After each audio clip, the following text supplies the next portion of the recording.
2 words, but God. But God. He will have the final word. Not that sin, not your past, not that failure. And whatever it is, and you fill in the blank. Again, I don't know how God does it. I just know that God does it. God can take whatever it is that you've done and somehow choreograph the steps and bring it to a glorious end. And what's really interesting is in the process of doing that, He does a work in you throughout the entire process. As you see Him, as you round each corner and you see His fingerprints and you say, oh, Lord, wow. Lord, you're so good. You're too good. We have a Sabia, 2.5 years old. Did you see her last Sunday? So cute. Oh my goodness. She runs up to me after the teaching and I just give her a big hug and she gives me a big Velcro hug. Well, she's talking now. She's really talking now. I don't know where she gets it, but she just keeps talking and talking and talking. But one of the things that she says now, I love you too much. I love you too. Sevilla, I love you too much. Baba, I love you too much. And we just keep going back and forth. I know it's pathetic. I know some of you are looking at me, but hey, you're just as bad as me and you know it. And you know who you are. But it's so, I love you too much. And I think about God and His love for us. He loves us not just so much, but too much. He loves us too much. And that's why He does it. He doesn't say, oh, not again. You guys get down there. Clean up JD's mess. Put out JD's fire. Man, this guy, he's high maintenance, this guy. It's not like that. It's not like God is ever perturbed. No, it brings Him glory. It brings Him glory because He's glorified. Verse 9, then the sons of Aaron brought the blood to him, and he dipped his finger in the blood and put it on the horns of the altar and poured the blood at the base of the altar. But the fat, the kidneys, and the fatty lobe from the liver of the sin offering he burned on the altar as the Lord had commanded Moses. The flesh, verse 11, and the hide he burned with fire outside the camp. And he killed the burnt offering, and Aaron's sons presented to him the blood, which he sprinkled all around on the altar. Then they presented the burnt offering to him with its pieces and head, and he burned them on the altar. This is why I'm going so fast through this, because we're getting kind of bloody and gory here. But verse 14, and he washed the entrails and the legs and burned them with the burnt offering on the altar.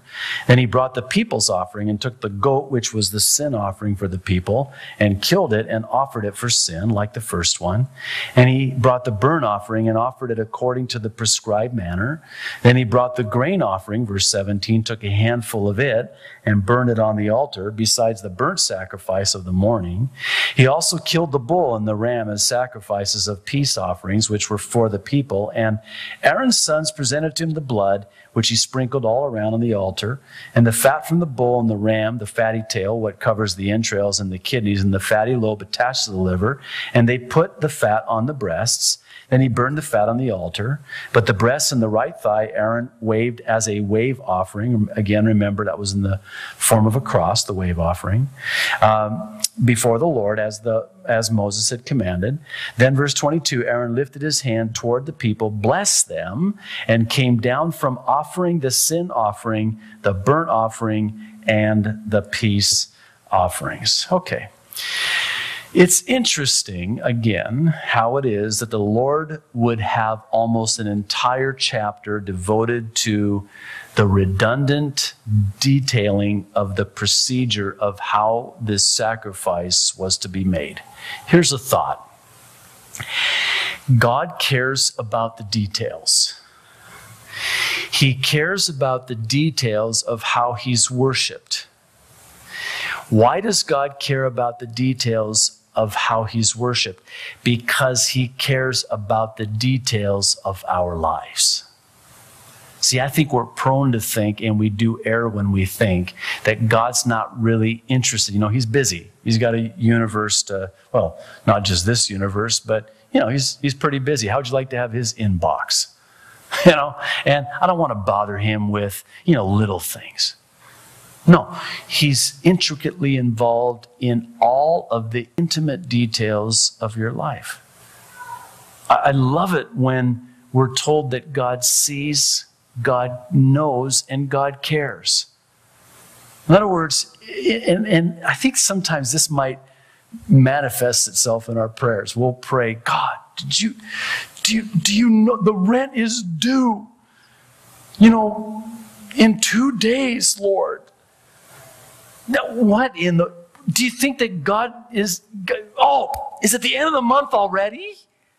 I've been so busy. This last week was a really busy week for me with everything that's going on, with Iran and Ahmadinejad and all that stuff over there. Man, it's just, I'm so sorry. I'll get right on it. Listen, you don't have to let me. He knows. In fact, he knows before you even know. Well, then someone says, well, then why bother praying? I mean, God already knows. He's already going to, he already knows what the request is. No. It's not that we need to let him know. We just need to pray and let him know that we know. Now, I know that sounds like a play on words, and it probably was, and that's because it's hot and it's getting late. But listen, this is the way God has made us. This is the way God has wired us. God has made us so that we need to pray. It's not that God needs us to pray, it's that we need to pray. This is the way God has made us. See, I'm convinced that God likes to hear us. He likes to hear from us. It's kind of like the parent who sends his kid off to college. And, you always wish they would call more often. Why don't you call more often? Oh, I'm busy. Or they only call when they need money. I had a friend of mine who had a great idea. He said, I figured out what to do now. My son calls me from college, and I always know he's going to ask me, for, a couple $100.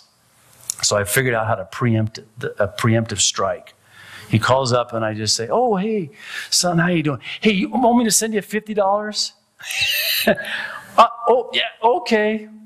So he's $150 savings. Try it and let me know how it works. But anyway, the point is that the only time we ever talk to him is when we need something.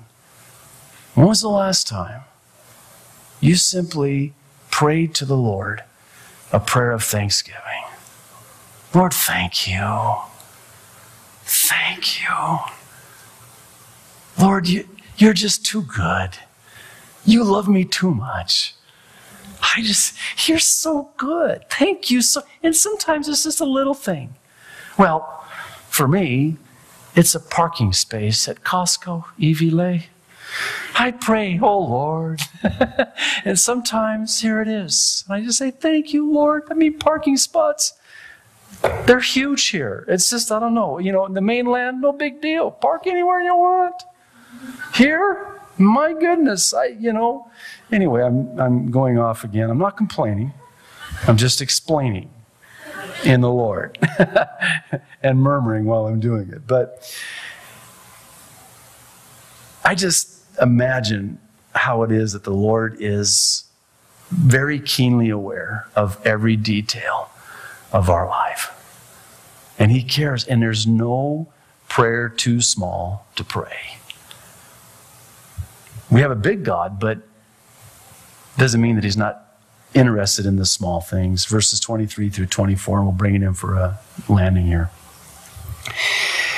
And Moses and Aaron went into the tabernacle of meeting and came out and blessed the people. Then the glory of the Lord appeared to all the people, and the fire came out from before the Lord and consumed the burnt offering and the fat on the altar. And when all the people saw it, they shouted and fell on their faces. These are amongst some of the verses in the Bible that I think we read over too fast and completely miss the enormity and the intensity of what's happening here. Think about this. They come out of the tabernacle of meeting. It's the 8th day. They've been in there for 7 days. They come out and they've been in the presence of the Lord. And what's the first thing they do when they get out? They bless the people. Now, What happens after that? The glory